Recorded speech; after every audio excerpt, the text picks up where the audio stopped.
I'm going to work through a Supta Baddha Konasana sequence today, which is all about encouraging circulation in through the hips, the pelvis.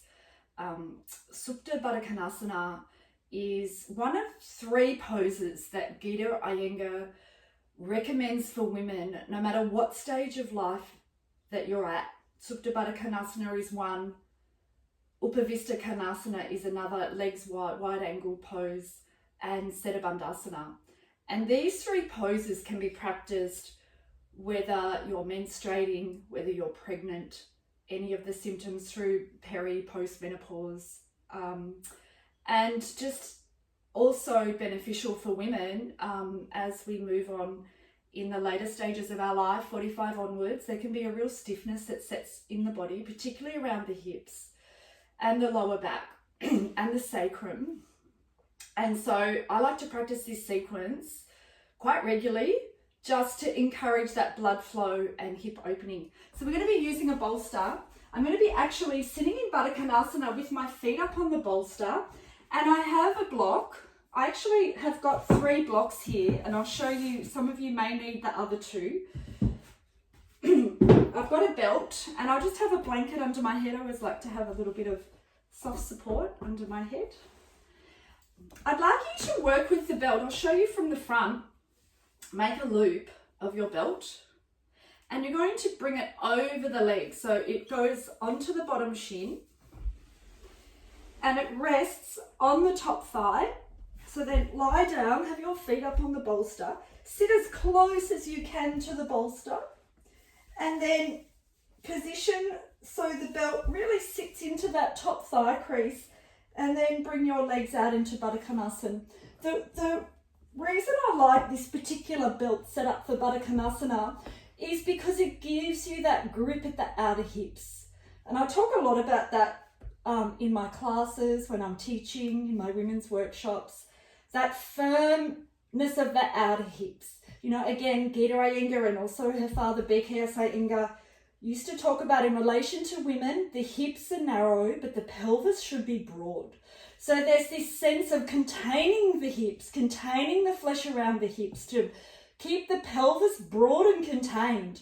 But what we want to encourage is the spaciousness inside the pelvis. This is one reason Baddha Konasana is so beneficial here. So when you bring your knees out, there's that hold at the hips, which supports the strong opening that comes through the inner legs here. Now, if you can, your knees can go lower than this, you just loosen the belt accordingly. All right, and then I'm going to lift up. I'm putting a flat block across my sacrum. So this is really like a Baddha Bandhasana, Supta Baddha Konasana. In a Baddha Bandhasana setup, the sacrum is raised, which further promotes the opening through the inner leg. It elevates the pelvis, it lightens the inner leg, and just observing that the block sits across that mid-sacrum region. You don't want it into the lower back.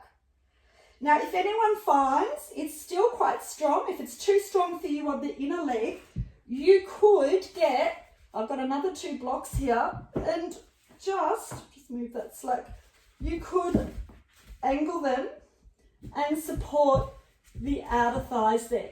If you need that support, you know, sometimes sitting up on you could sit them up on the bolster there to support the outer thighs. You could roll blankets to support the outer thighs. So if you feel you need that support, you know, sometimes they stay there for me at an angle. They can be quite slippery. You might need extra bits of sticky mat. You might need a mat going this way to secure the block on. That's if you need. I'm going to show you without that support. So again, you want to sit as close with the pelvis to the feet as you can. So your buttock is almost, if you've got that flexibility, touching the front edge of the bolster. So in this bound angled leg, which is the English translation, the feet come right up into the pelvis. Can you hold the sides of the mat? And lift your bottom back ribs and actively lengthen your bottom back ribs to the head side. So you're getting the length in the lower lumbar vertebrae there, and your back buttock, slightly lift your buttock, use your hands and slide your hands down your buttocks. So from your top buttock, you're descending down. From your bottom back ribs, you're lifting up to the head side. Just keep holding the sides of the mat for a moment. Give yourself time to settle there. Observe the contact of your feet. Your heels are pressing. The balls of your feet are pressing. And drive your thigh bones up into the hip socket. There's this really strong sense of your thighs ascending deeper into the hips, which furthers that firmness around the outer hip region. Now, as you draw your thigh bones to the hips, I want you to maintain the spreading from your inner buttock. So your back buttock in Baddha Konasana should feel flat and broad, which promotes the pelvic space. Let those inner knees descend down to the mat. And as you hold the sides of the mat, actively pin the corners of the shoulders down. Get a little more lift through that mid-back chest. And then just for a moment, can you release your arms out to the side? Soften your abdomen. As you get that length from the inner thigh to the inner knee, you want to feel the abdomen soften away from the navel. So from the navel to the sides of the waist, you're spreading. The lower back is long, but also descending down towards the mat. You want to be careful with the block there that you're not overly lifting into that lower lumbar spine. It's lengthening, that buttock is lengthening, the lower lumbar spine is long, but also the feeling of the lumbar descending towards the floor.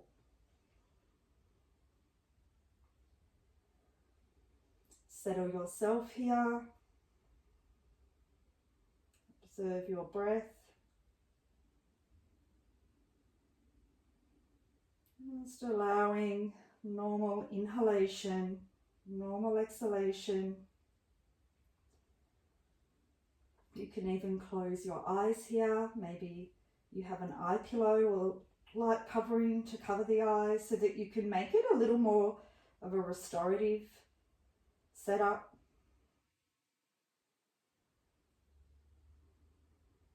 From time to time, keep pressing the feet, keep drawing the thigh bones into the hips, and keep opening those inner knees down to the mat.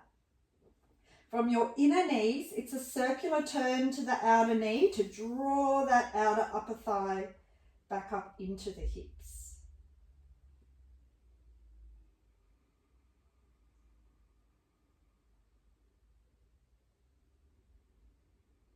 The breath is your way of helping you settle into the posture. So that even with the prop set up, even with the action of the legs, I want you to feel a softness there, particularly around the abdomen, the lower back region.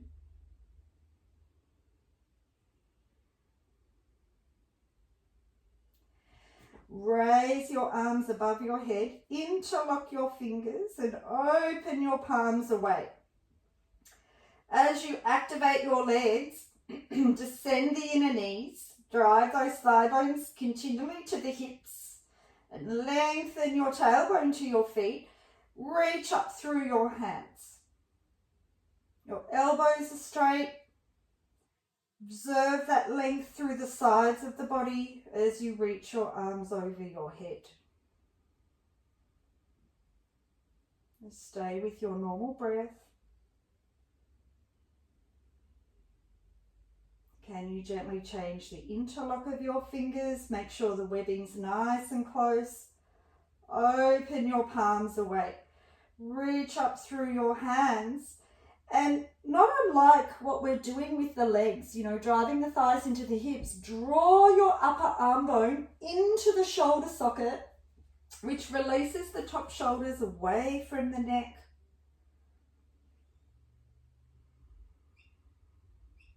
Release the interlock of your fingers, Urdhva Hastasana. Open the palms up to the ceiling, reaching out through your arms as you keep pressing your feet, as you keep descending your inner knees down.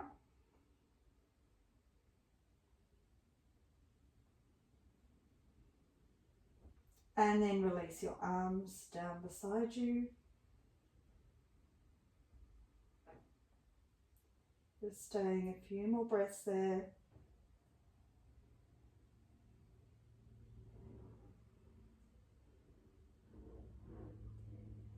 And then when you come out, bring your knees together. We're going to move on to another position here.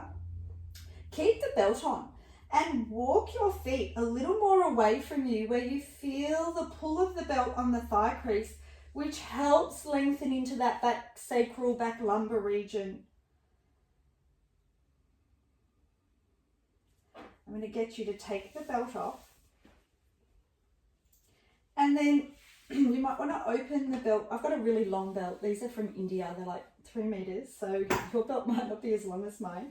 But I would like you to double the belt over. And you're going to hug the right knee into the chest. I want you to keep the block there.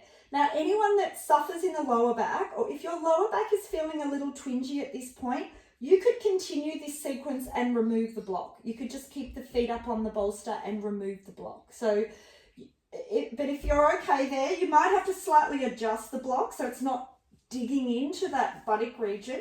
I want you to bring the belt around to the shin. Even if you can interlock your hands to the shin, use the belt to pull your right leg in. Flex your right foot. Even gently press your left leg down into the bolster. And I want you to keep that sense from your back buttock, your tailbone is lengthening away from you. Again, just letting your breath flow, soften the shoulders. And then release your right leg. Bring your right foot down into the bolster. Bring your knee, your left leg closer. And really flex that left foot. From your shin, you're drawing to the knee. From your left thigh bone, you're drawing deeper into the hip. And the back buttock, your tailbone is lengthening away. Pull on the belt to close the gap between the thigh and the belly. Trying not to bunch into the abdomen. Keep that sense of spreading across the sides of the navel. And then release your left leg down. Now we're going into Ekapadasana. I want you to bend up your right leg. Now if you can, you've got your belt there if you need. Bring the arm in through the right knee. Hold the outer edge of your foot and press the inner knee down to the side of the chest. You could either rest your left arm out or maybe you can hold the left side of the mat. You may need to walk a little wider with the left leg for balance. And flex this right foot. The knee and the heel are in line here. And just gently press the outer edge of the foot to surrender that inner right knee beside the chest.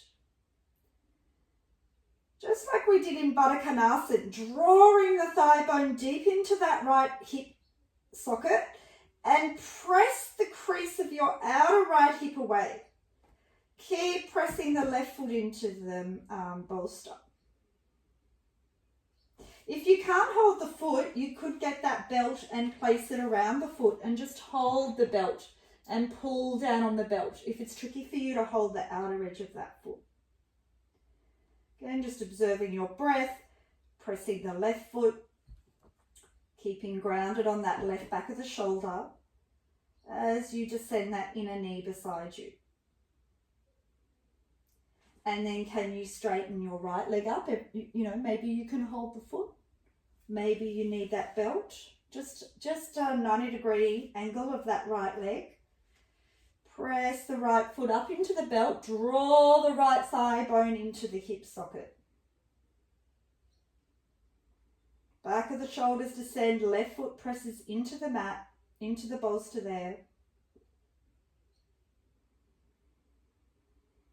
And now we're going to bend that leg and we're going to bring the foot across to the left side and use your right hand to press the inner knee away as you gently use your left hand to bring your left foot across.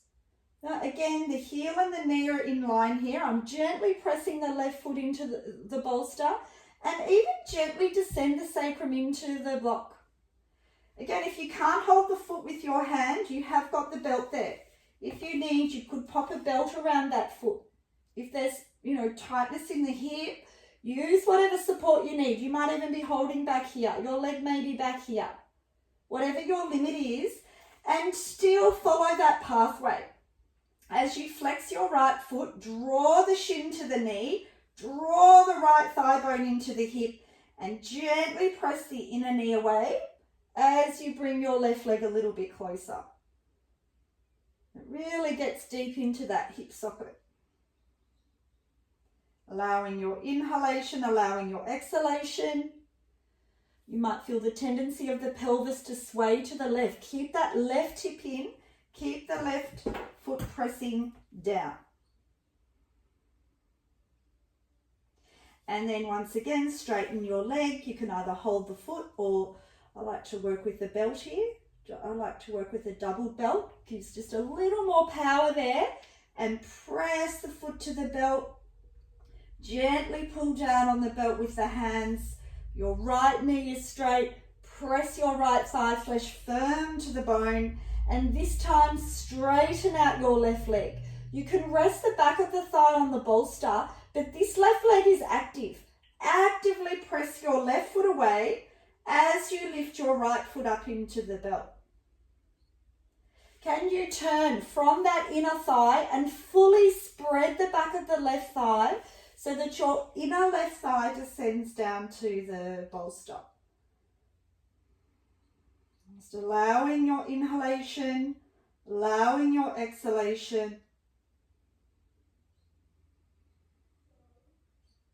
And then can you bend up your left leg, release your right leg, and let's go to the other side. So the first variation, we're going to bend up the left leg. If you can, hold inside the foot, hold the outer edge of the foot, and bring, gently press down so the knee comes down beside the chest. You might want to walk that right foot a little wider out to the right for balance. Just be mindful of that block if you need to slightly adjust it so you still got the pelvis raised, the sacrum raised on the block. You can hold the side of the mat with the right hand, or if it feels better for stability, to extend your right arm out to the side. Do that here. Pulling on the foot, bringing the knee down beside the chest. Like I said, if you can't hold the foot, use your belt there. Try not to let the knee go all the way out. Keep it slightly contained in so that outer left thigh crease is pressing away from you, but also pressing in towards you. Be a little more mindful of pressing the inner right foot to the bolster to keep the containment of that right leg. Bringing the knee beside you, holding the foot to press that inner knee, and keep driving that left thigh bone deeper into the hip socket. Again, you want to keep that sense of your bottom back ribs lengthening to the head side so you're not actively lifting into the lower back.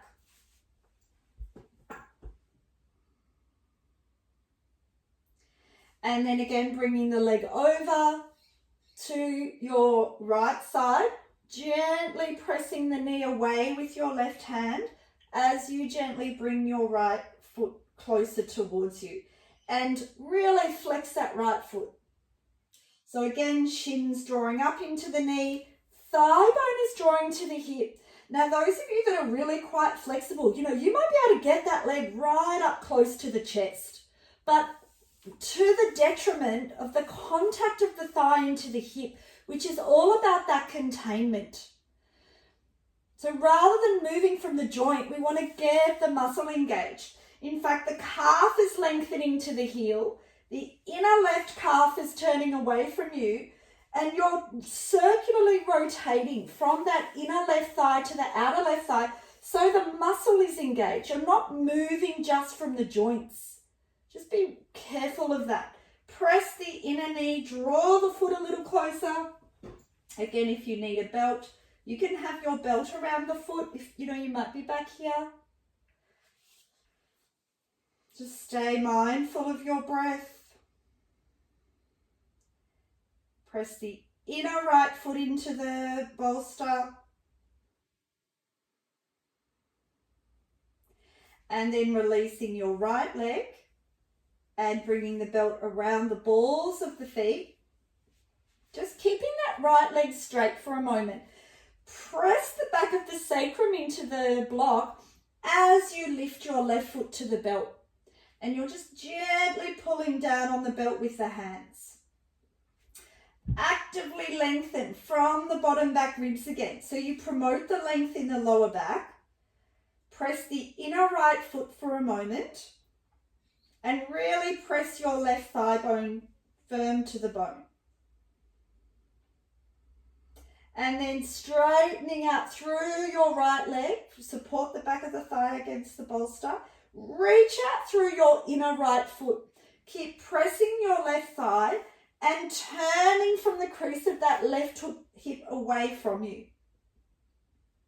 If anybody finds having the right leg straight a little too strong, you can keep that leg bent. Whatever works for you there. Descend the back of the shoulders, broaden the collarbones.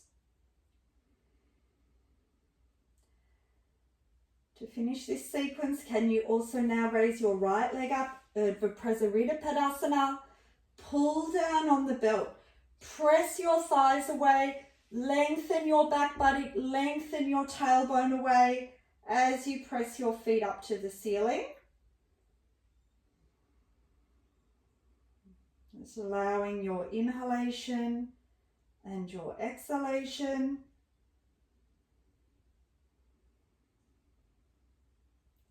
And then can you bend your knees?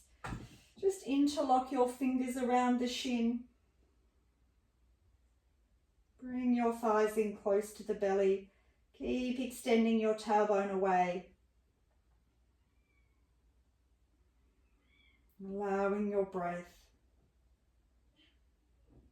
Release your feet down to the bolster. Lift up your buttock. Remove the block away. You might again want to use your hands to lengthen the back buttock flesh. One more time, hug your knees into your chest. Flex out your feet. And then can you just gently roll off to the side to come up. And you might just want to release your lower back here. Let's go for forward Virasana. Keep the bolster there. You might want a little bit of height on your heels. Feet together. Knees wider than the hips. Release your back. Adho Mukha Virasana. Press down your shins. Press down the tops of your feet and press down the thighs. As you lengthen your chest, reach out through your arms.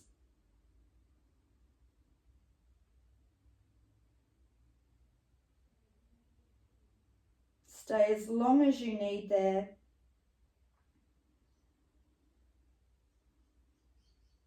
And then you can slowly walk your hands back to your knees and come up.